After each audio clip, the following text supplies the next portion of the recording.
Hello, this is Carol Fraser, CEO of C4 Talent, and today with me I have Jordan Evans. Jordan, please introduce yourself, give us all your background and your credentials. Hi, I'm Jordan Evans. I am the founder of Art Against Ageism, which is a collective of artists and activists against ageism and activists to promote age positivity. We are a collective that meets once a month to create, identify, and amplify art that combats ageism and promotes age positivity. Excellent. Now, that's just one of the many things that you do. What's the other things that you do? So I also am head of programming at CARE, which is a gig economy platform for the senior living space. And my background has predominantly been in that talent acquisition space. And as I say often, I am a recovering recruiter, and finding my way from being a recruiter to just being a person that brings people together. Oh, but wait, there's more. So I am also, and this is how we've met, I am also a swing dancer and an advocate for the historical preservation of swing dancing. Among many other things that I do, I'm also an equestrian and an animal lover.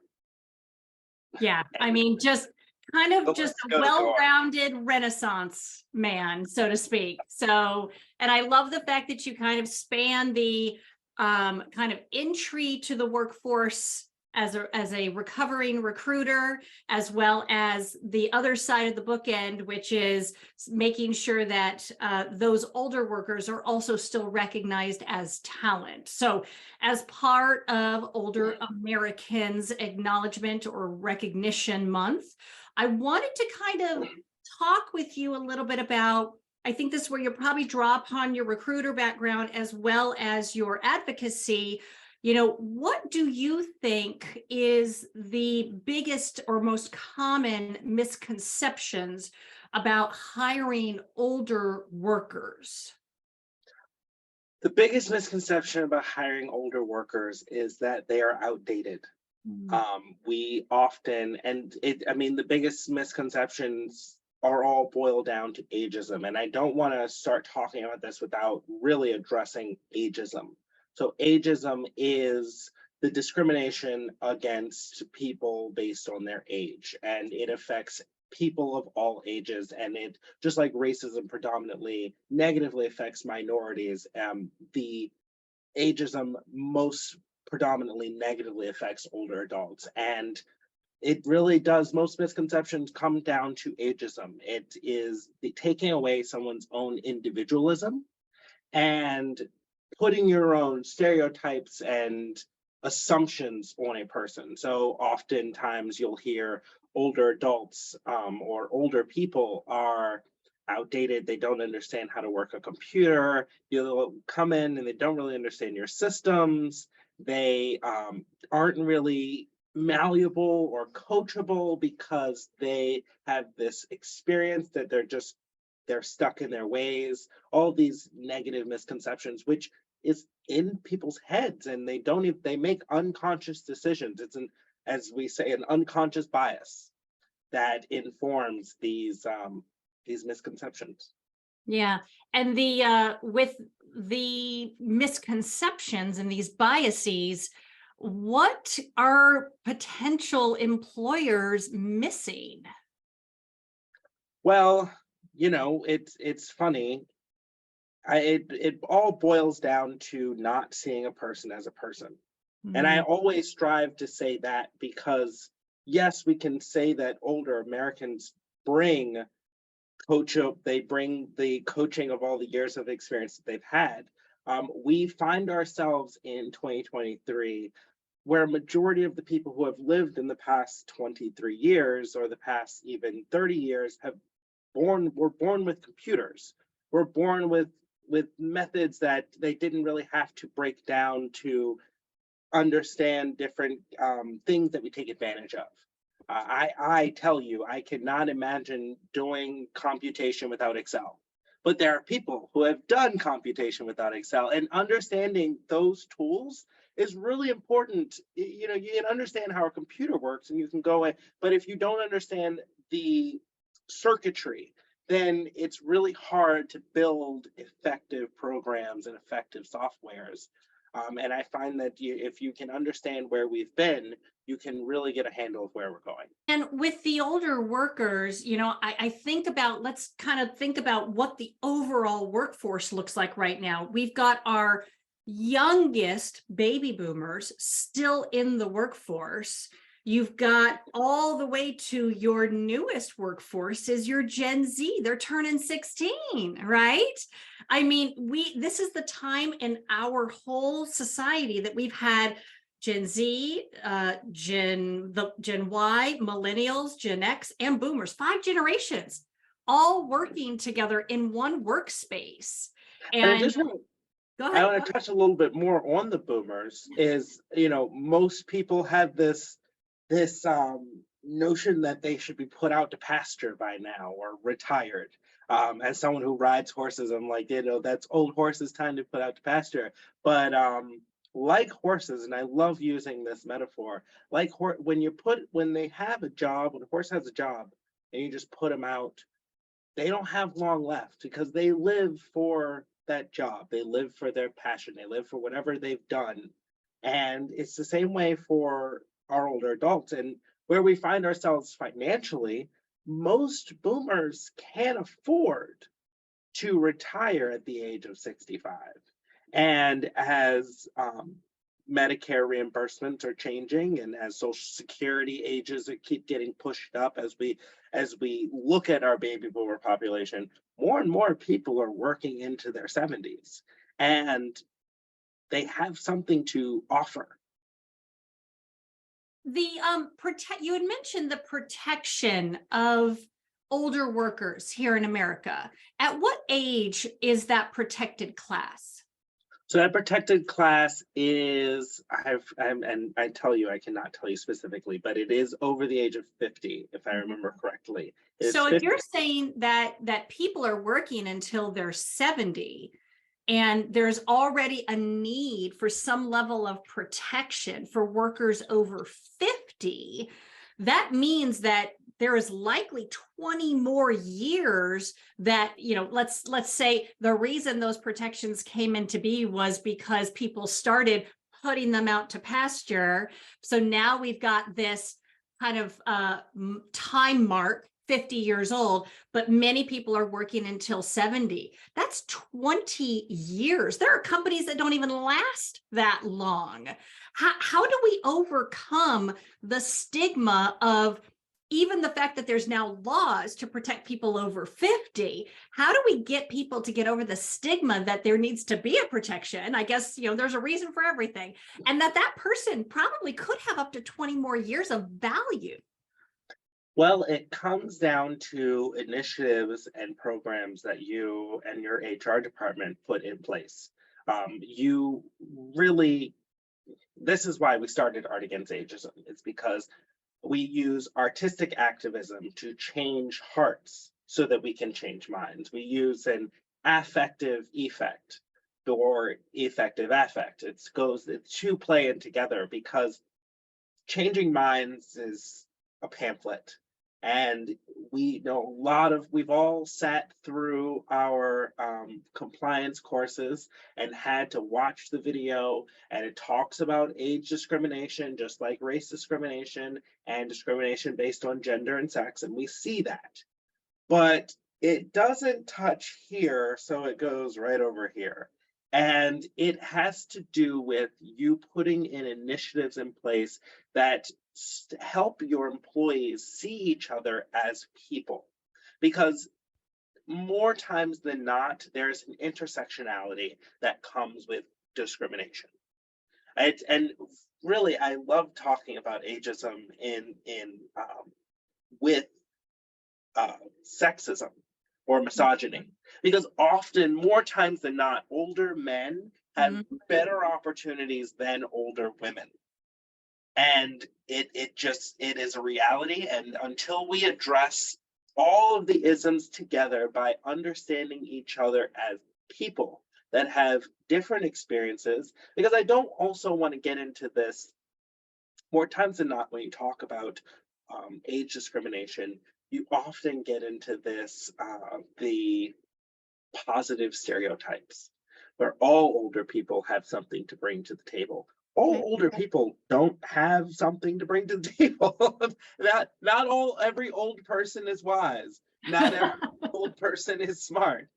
There are older people I've met that still have a lot to learn and probably can come in as an intern in your company and don't deserve the VP level because of their age. Like And Robert De Niro in that movie. Yes, I hear you. right. And so more times than not, it comes down to diversity, equity, inclusion, and belonging, which is an important thing to mention. That belonging, as I am this person, I am 26, but I'm also Black. I'm a man. I am of a socioeconomic class, and all of those things come together to make me. And those are the initiatives and programs that really need to be brought out um, in and worked with your HR department to bring them out effectively. That leans a lot into really the emotional intelligence stuff that C4 Talent brings to their clients around really understanding the whole person, not only what one's personal self-awareness triggers are and how to manage those, but recognizing that you probably only see the surface of the iceberg, and there's so much below that waterline that makes up who a person is. And so when we think about older Americans, that top of the iceberg is they're old, we're going to assume they're antiquated, and that even if, and that may be the wrong assumption, even if they bring years of experience, it's probably outdated experience. So, you don't understand that maybe below the line, they just went back to school and got another degree in computer science, and that they're also a mentor in a mentor group that is helping the next generation through whatever it is, that they're an expert of. Or maybe they themselves are just going, I know many people who change careers pretty much every 20 years. Somebody started out in X, and then by the time they were 30, they were doing something else. And now that they're 50, I'm going to try something completely new. So each time that you go through your life's phases, you never know what you're going to get. When older workers are kind of in the middle of the hiring process and they're kind of facing these unique challenges, what can we tell hiring managers, HR people, or even the interviewee themselves? What can they do to help to ensure a little more success in that interviewing process? That's a really good question, and it is. I have answers, but I don't know if they're perfect answers because what everyone does is different. I can tell you, it's really hard to explain everything about yourself, especially if you've worked in an industry for 30 plus years, or if you've worked for 30 plus years. What I can tell you is more times than not, I tell people, speak to the job description. Speak to what you're applying for.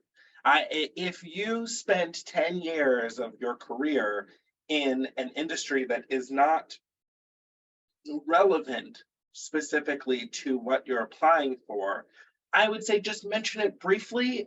Especially if in those 10 years you were in a management role, speak a little bit to the leadership that you did in that role, but speak to the job description. And if you have the other 20 years you've actually been in the industry, don't really talk about those 10 years. Really speak to what they're looking for. I tell people, like, use a job description and specifically those requirements as a guide as a lens in your work history.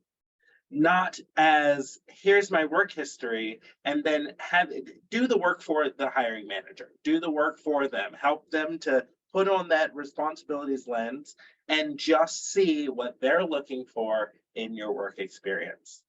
that advice is good for any age person. So that is just general, coming from a recruiter's perspective. Sorry, recovering recruiter. It makes perfect sense that focus on the skills and the attributes that are going to be directly impactful to the company that you're interviewing with, and then let them discover and uncover all your other hidden talents, which is then going to be something that gives you more joy and then brings obviously more value to the organization. I'm sure that all of your viewers can relate to the moment when you met this candidate and you looked and okay, they're a good fit, but when you go in the interview, it's like an hour of just this long biography of all the accomplishments and things that they've done. And while that is amazing, oh my gosh, it's like giving someone the Bible. I'm like, okay, there's some good stuff in here, but I can't sort through all of this at once. Yeah, you can't read every scripture or every chapter all at once. You usually turn or thumb through the book to the chapter that's most important for the situation that you're in currently. Exactly. That makes perfect sense. Be the preacher of your work history. There you go. I like that. When we think about the hiring manager, so that's great advice for the candidate. We coach people, we train leaders, we try to ensure that when people go into management, we equip them with the right skills on understanding all the biases that are out there, the similar to me biases, the comparison biases. So when you're a hiring manager, how can you try to better prepare yourself to remove some of those biases? Any thoughts? I'd say be objective.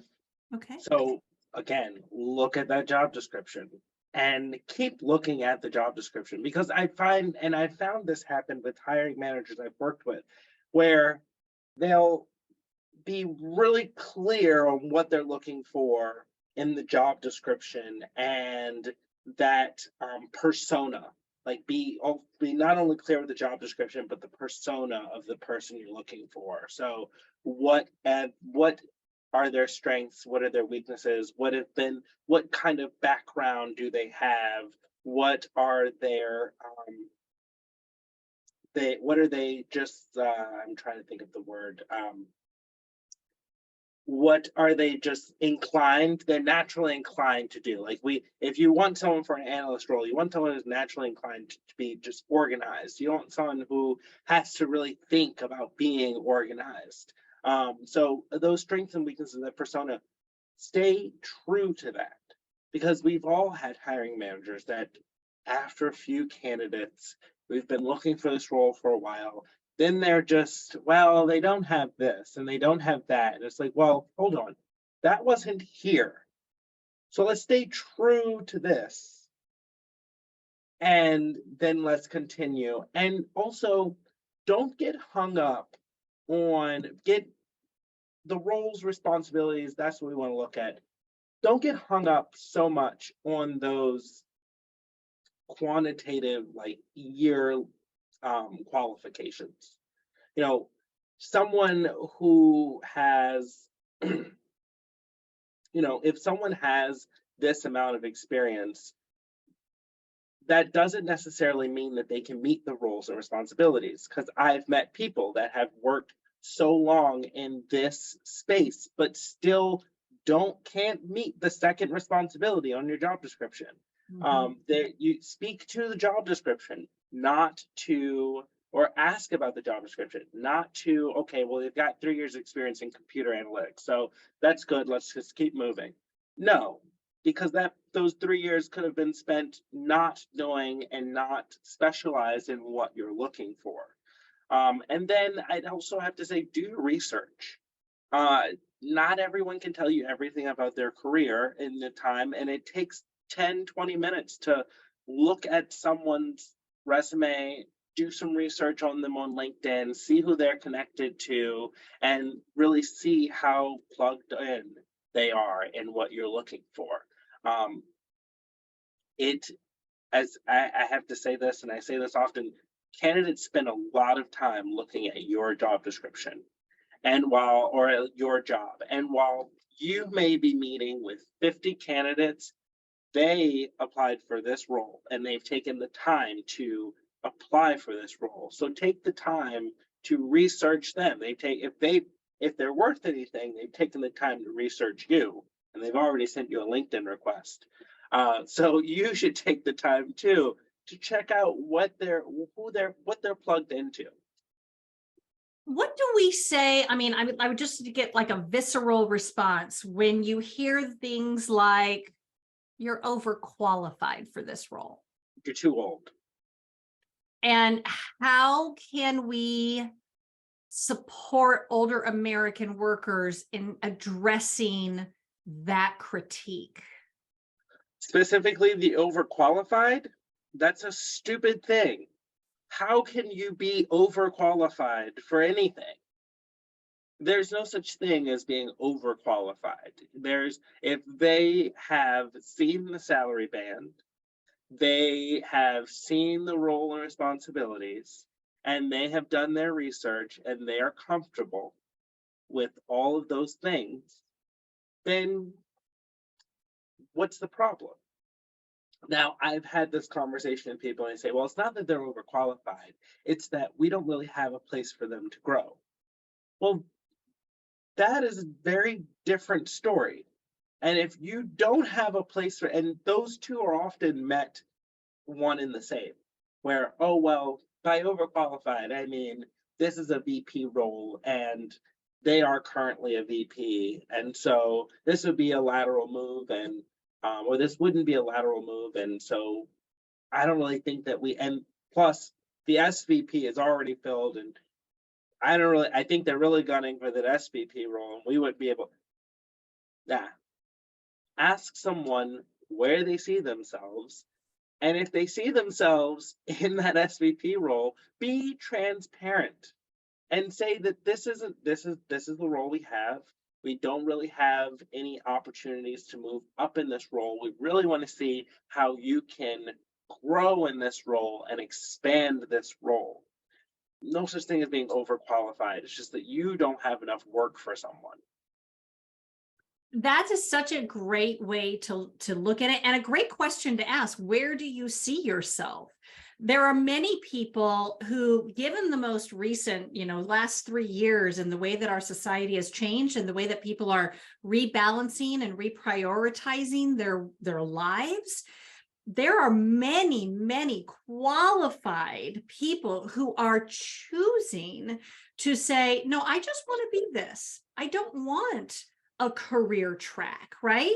I want to be the best I can possibly be. I want to spend, if I have an extra 5 hours a week, mentoring others.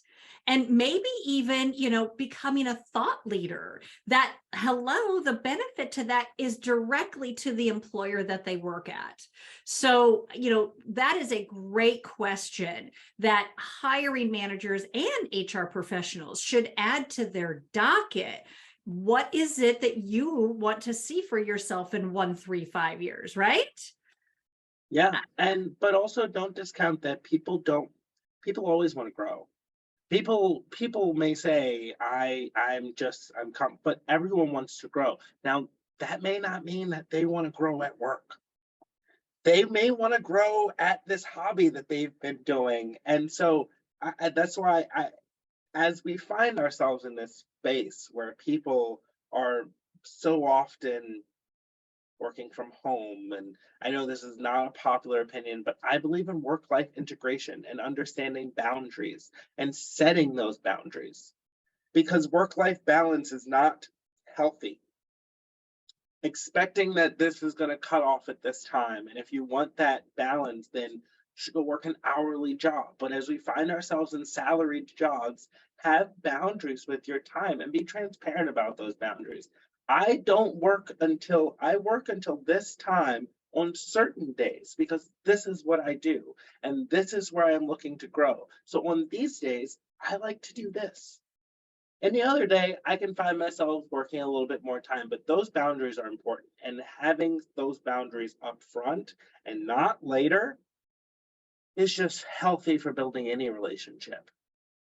Yes, that those are very eloquent words spoken. The ability to grow doesn't always necessarily mean up.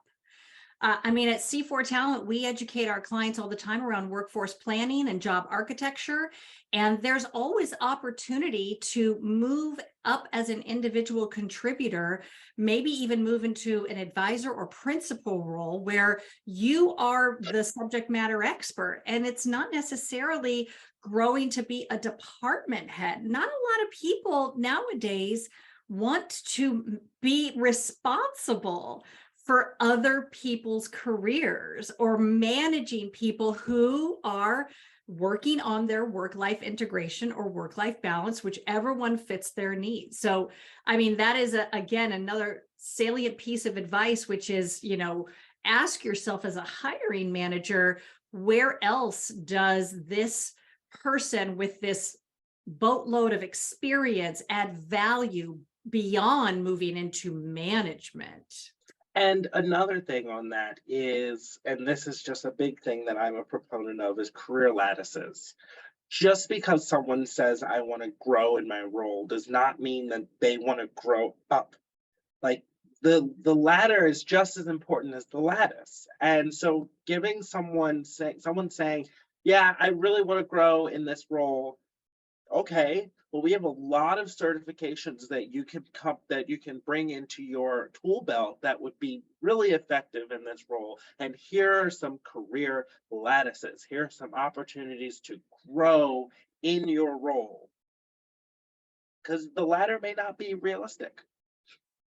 Very, very true. And the more, once you get past the tip of that iceberg and get past those assumptions and you start to understand maybe more outside of the job description, once they're hired, what more they can bring as value to an organization, that getting a certification in something else that can be leveraged to maybe start a whole new division, right?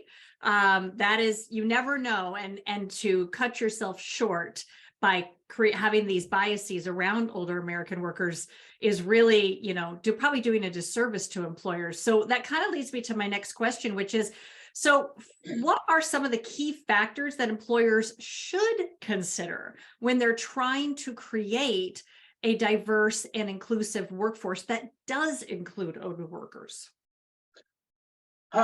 That is a really good question. If I'm working on like boiling it down, as you said, I've looked at these before. I'm like, well, what are like 4 things I could recommend to someone? And I'd have to say that it's bringing in initiatives that and intersectionality is one. Okay. And just using that word in your workspace will help people to start thinking about what is that and educating. Well, intersectionality is a thing, acknowledging that intersectionality is a thing. And so what is intersectionality? It is where all of our identities meet together and these webs of identity.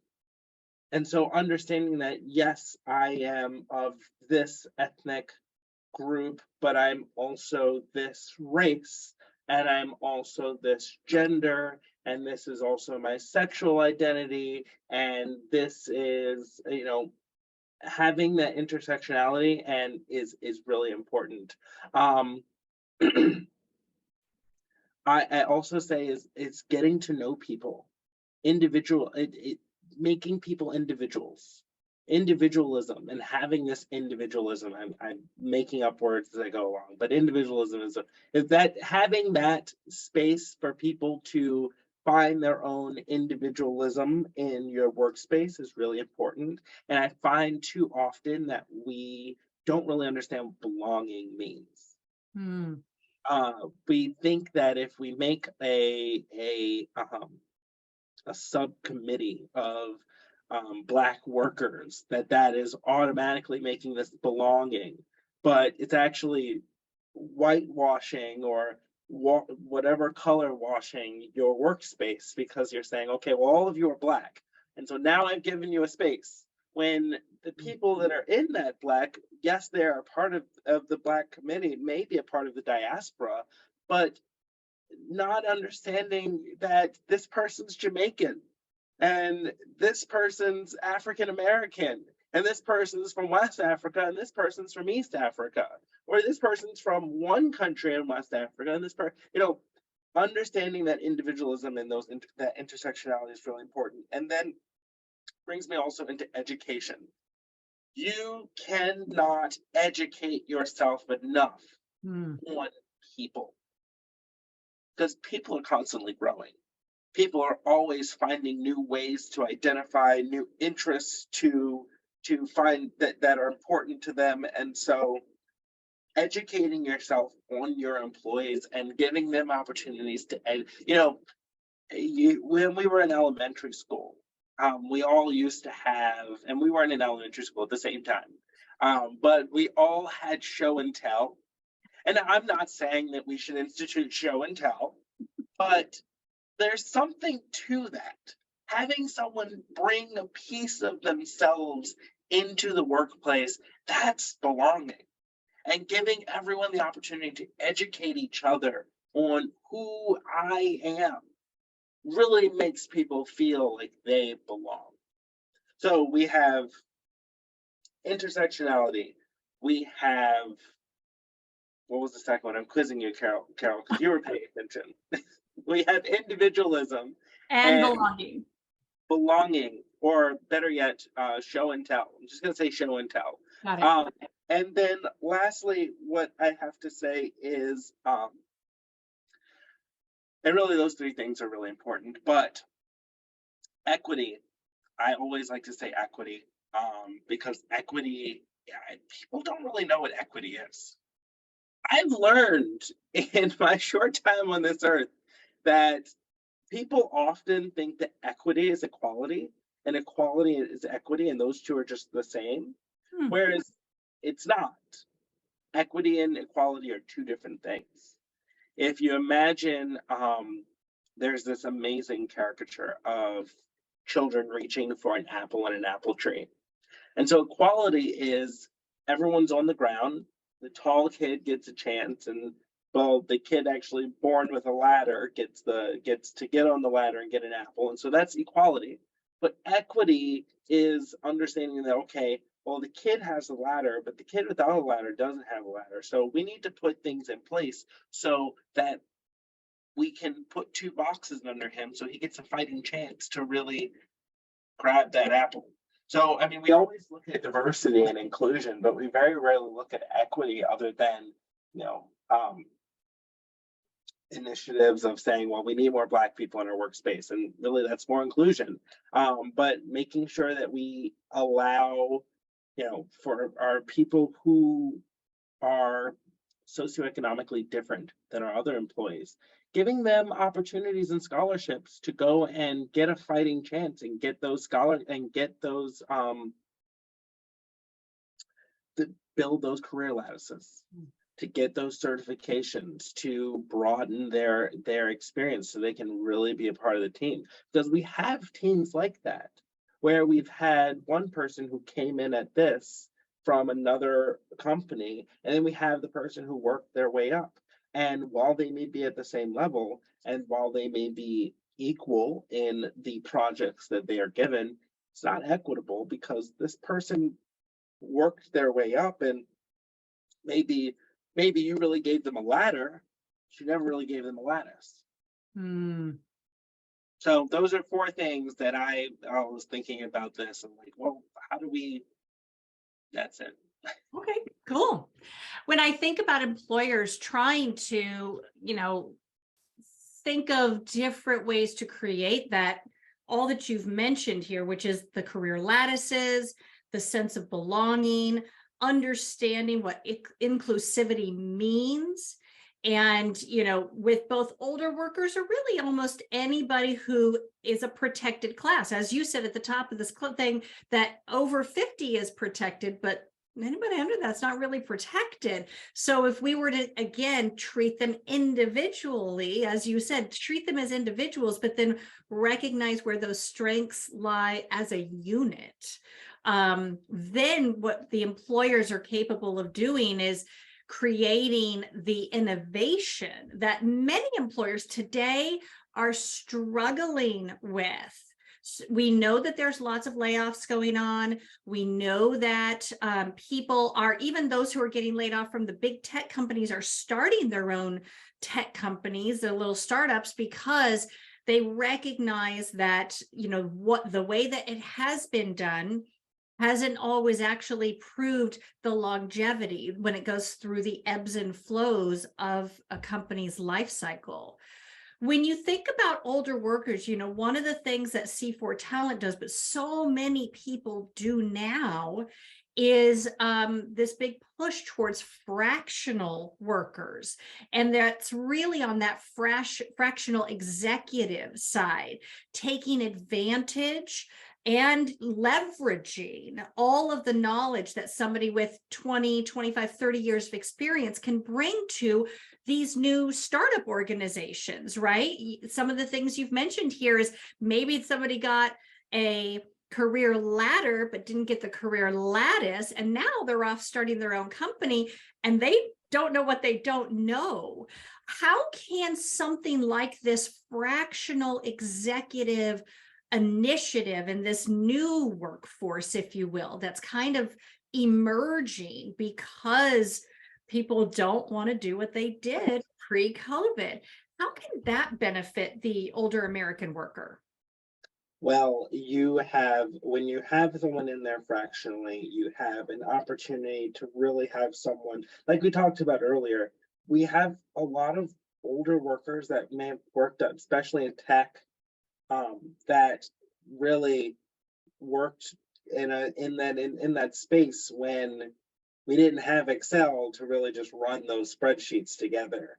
And so, or we didn't have, you know, softwares that were already built, had to build the software to build to complete the project. And so you have this opportunity to bring in leaders to mentor and support your teams, which, so not saying that you have to take someone off the lead, but you tell the lead, hey, we have someone who to come in to help you to ideate. We have someone to help you to come in to really help you understand how to get started. Because that is the big struggle. I actually have a friend who works in the tech space, and that's what he does for the company that he works for. His job is just to go down the halls and help the engineers to ideate when they're stuck. And sometimes you don't have the budget to afford that, but you can fractionally bring someone home for 20 hours and say, hey, I need you to work with this person to help them ideate, to help them get their ideas together, to maybe broaden their horizons to things that they didn't think about. And that's a big opportunity. But also for, let's talk about another industry that's experiencing a lot of layoffs, banking. Ah, yes. Banking is experiencing a lot of layoffs right now. And so you have the opportunity to have someone help you with your infrastructure. You have a lot of people coming from these big banks that understand macro and how these things are built on a very large scale that can help you with your scalability of your projects. I mean, scalability, especially in these younger startups, scalability is a problem, and understanding things that haven't happened yet until we can find people who are psychics. You can maybe bring on someone who has just worked at a larger corporation that can understand scalability and can help you really build for tomorrow. So I mean, it's you can leverage. Someone has the time to just, in some ways, shoot the shit and help you to grow, and with all the things that you may not even thought about. The leveraging, you don't know what you don't know, and leveraging just a different walk of life in maybe the same or even different industry that can walk in with a completely new lens and maybe help those who are currently there refocus their lens to bring a greater vantage point. Because sometimes, I mean, as a CEO myself, sometimes we get myopic, right? We walked in with our own expertise and skill set, and sometimes we're so honed in on that we forget that there's a little bit more, and it takes a little bit of a tap on the shoulder and somebody giving you good probing, inquisitive questions to make you go, huh? And it just slowly starts to crack open the brain, right? And there's another thing that if it's really funny, but I don't know if you had bigger siblings. I had a bigger sibling, and I always learned from their mistakes. And so I have a friend who works in the senior living space as a consultant, and she experienced a very large, a huge ding from the governing body, from CMS. And so she was a subject of national news when this issue happened. And so now she comes in as a consultant saying, look, you can't mess up as big as me. And she's actually coming in and helping a lot of organizations with compliance things that they may not have thought about. Because I mean, what happened to her was a freak accident, but freak accidents happen, and planning for the worst, sometimes you don't know what to plan for, but you can have someone who's come in and maybe lived through the worst, has weathered a few hurricanes, that can tell you how to, really just get ready for the storm. That is such a great story. Thinking about all of the changes just since, call it, now I'm probably going to age myself, but ever since the, worry of the century turning, right, from 1999 to 2000, but remembering back to all of that we went through, and then all of the major socioeconomic shifts that have happened between 2000 and 2023, the workforce that was, anywhere between their early 20s to now maybe mid to late 40s. And that's not even yet hitting what you had talked about, that protected class.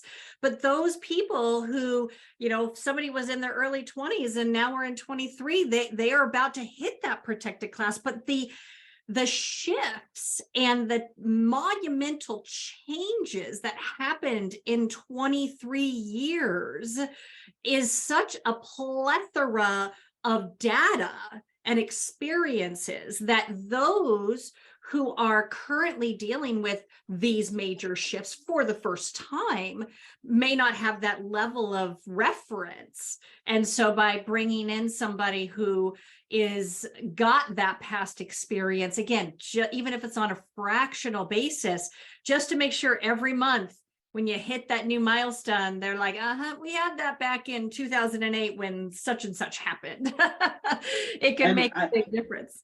I want to correct myself. So the Older Workers Benefit Protection Act protects all those who are at least 40 years or older. Oh, there we go. Okay, thank you. Yeah, I wanted to make sure I was correct about what I was saying. So that's great. I mean,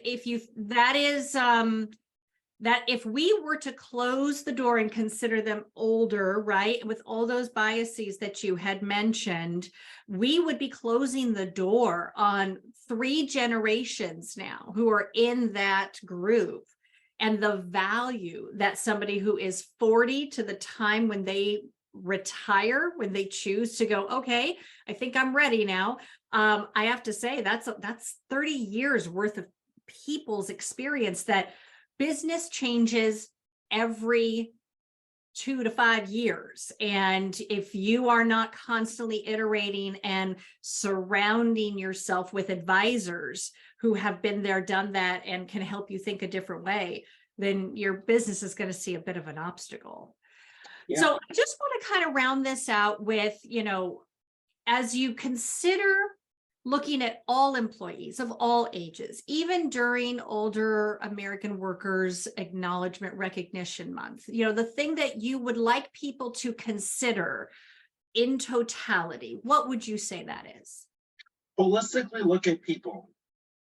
holistically look at each person that works in your office and see them as people who, no matter what age they are, what race they are, what sex they are, what gender they are, who they're married to, who they're dating, see them as people and strive to get to know them as those individuals. And then you'll truly understand how diverse your workspace is. That's a great note to end on. Thank you. I appreciate it. Thank you so much. This was great. Thank you so much.